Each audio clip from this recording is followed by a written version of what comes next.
live at prisonplanet.tv, simulcasting the radio show over the internet at prisonplanet.tv with a lot of live viewers. I want to say hi to them and all the radio listeners as well. And we're going to be taking your phone calls for the entirety of this hour, because if I get into any news, I will get sidetracked and won't take a lot of your phone calls. I'm going directly to your calls right now at 1-800-259-9231. Then after I do that, I'm going to break down the psychology of Barack Obama and the media literally saying he is the one, he is the savior, he will fix everything, so they can sell the public on signing on to that bandwagon to fully abolish the Bill of Rights and Constitution and bring in carbon taxes, youth brigades, all of it.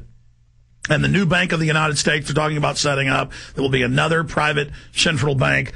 Just incredible things all coming down at once right now. Normally, we wouldn't see the amount of changes for the worse towards the world government in 10 years that we're seeing in a week or two. Everything is accelerated right now. Everything is hyper. It's a quickening at every level. So I'm going to be going over that and a lot of other financial news. Also, A&E has a new drama TV show where 9/11 truthers are terrorists who want to kill U.S. troops, and they're also marijuana heads. So the message is if you smoke marijuana, you're a terrorist. If you're 9/11 truther, you're a terrorist. I want to go over that and play a video clip from that as well, and that ties into the Violent Radicalization Act that we see being implemented, where they're saying that they're going to go after you if you stand up and speak out and expose what they're doing. So asinine to claim that 9/11 truth that exposes government-sponsored terror would be staging terror. There's no evidence of that, but we saw this talking point start about 2 years ago. Then we saw a small flashbang-type bombing that busted a window at the Joint Armed Forces recruiting station in Times Square. Then mainstream news simultaneously with no evidence said it's probably a 9/11 truther. We then saw Bill O'Reilly. We saw Glenn Beck. We saw all the major channels in unison say 9/11 truthers need to be arrested and, quote, tortured and taken to Guantanamo Bay and tasered. Now, that is in my film, by the way, Truth Rising. We show that. That's why that's, and then New York police come up and say, your cameras are guns and your backpack is a bomb. And they say, we know it's not a gun. We know it's not a bomb. We're going to frame you. On camera. I mean, that is corruption when on camera they do this. So they wouldn't be doing that if 9/11 truth wasn't such a threat and such a danger to them. So all of you out there, the millions of you spreading the word, I commend you.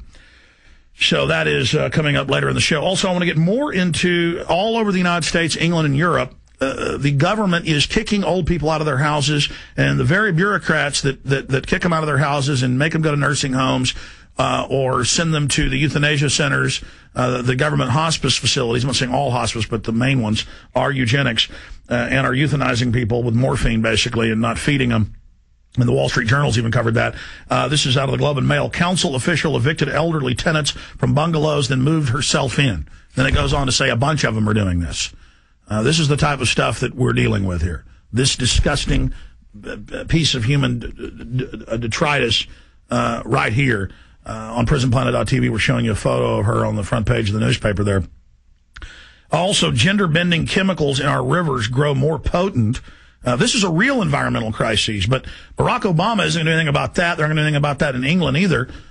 This is, again, about taxing the carbon cycle of life itself to regulate all human activity to micromanage our lives. So I'm going to go ahead now, and I am going to go to your phone calls. I just got hot news in from Kurt Nemo.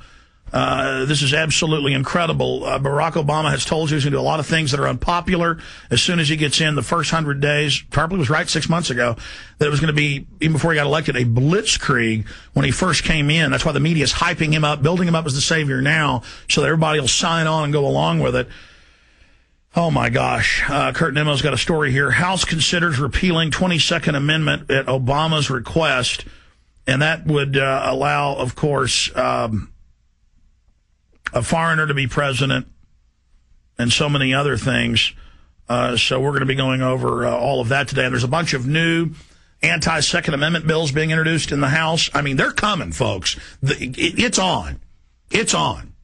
Barack Obama, when he was a state senator and a federal senator, called for total gun bans and even wrote the bills with hand notes on them and has said he believes it's reasonable what Chicago and D.C. have, which is a total gun ban of the people. A monopoly of force by the state. So, I mean, I'm being hit from all sides here. So much is happening. Let's go to your phone calls as promised here. Let me pull up my caller screen here.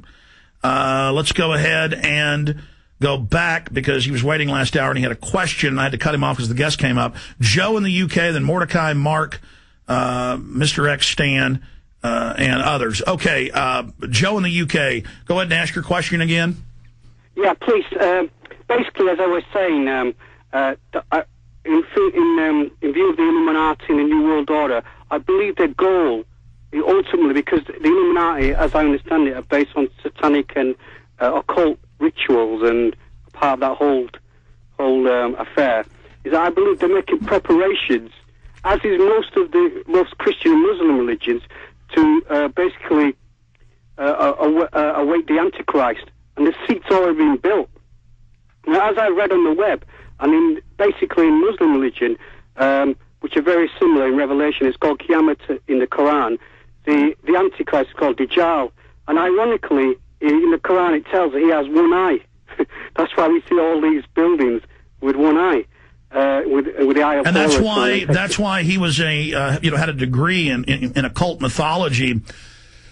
Was a top scholar. J.R.R. Tolkien, the evil god they worship has the one single burning eye and lives at the top of a pyramid-shaped mountain. Exactly. They throw these archetypal images in our face.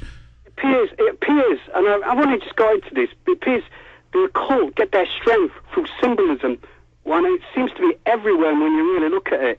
And yes, they have a cover of Newsweek. Sacrifice. They have a cover of Newsweek just covered with like subgenius type Illuminati symbolism about how Obama is the supreme leader being energized worldwide, and there's all this Kabbalic symbolism. Yeah. If you know about the Kabbalah, and I'm for PrisonPlanet.tv viewers, I'm holding up the new Global Elite cover from Newsweek a few weeks ago. We're going to zoom in even more on all these occult symbols. Go ahead, sir. Yeah, so basically, again, Islam and Christianity are very much similar in terms of Qiyamah and Revelations. What our Quran says is like, we revere the Prophet Jesus because it's symbolic of the day and date. He actually comes back. We call him Isa in the Quran, and he destroys the Antichrist. Now, what I believe is that basically the whole purpose of this Illuminati and world order for centuries has been planning to basically facilitate the return of the Antichrist. And the Quran says... The United Nations admits that they are bringing in a world religious leader, and that if you don't, you can have whatever religion you want, but you've got to worship this one leader and his image, which is broadcast for the whole world to see, television, and if you don't, you are killed. Yeah, what I'm saying is there's method in their madness. Do you know what I mean? It's not just for the power for its own sake, and I believe all this is systematic from the First World War, Second World War. It's to create the state of Israel, so they have the power over that. The Quran and the Bible both says the Antichrist will appear between Syria and Iraq, effectively Palestine. Yeah. So I believe this agenda, this occult satanic agenda, is close to that. The Quran says, basically Istanbul will fall, will become Constantinople. In 2015, Turkey joins NATO. Yeah. So, sir, listen, I appreciate your call. Great points. I'm going to move on to other callers. Everybody has time. But I want to say this. From a secular position, every time I bring up Bohemian Grove, Skull and Bones, our supposed Christian conservative leaders involved in all these rituals, people say, oh, you're just a Christian. I don't believe in all that. Well, when the Hillside Strangler goes out and strangles women and carves a pentagram in his hand and says, hail Satan, and, makes the Diablo sign in court, that, they don't say to the judge, let's let him go. We don't believe in Satanism. We say this guy's a psychopathic killer and he's a Satanist. But again, there's this disconnect with the yuppies and the humanist and the atheist. They say, well, I don't believe in all of that. Well, the world leaders do believe it. Even if you don't believe it, even if you think it's all made up, they believe they're creating this world Christ. They believe they're bringing in this world government with the computers, tracking everything you do, and thumb scanning and face scanning and national ID cards to buy and sell. In fact, go to YouTube and Google Joe Biden talks about microchip in the body. And there he is a few years ago in testimony when they're interviewing Justice Alito, and they say, mark my words, you will rule on the implantable chip. And in Mexico, if you want to be part of the Attorney General's office, you have to take one. All over the world, Special Forces troops, including the U.S., many of them are being made to take the chip. If you want to have a job in the next 10 years in the military, they're saying you're going to have brain augmentation with a chip hooked into the AI system to be able to pilot the drones remotely. This is all being announced. This is happening. And so even if you say, well, it's a self-fulfilling prophecy, the elites, the esoteric people, they saw the Bible and they saw what John on the Isle of Patmos said and what Daniel said, and so they're creating it. They're making it.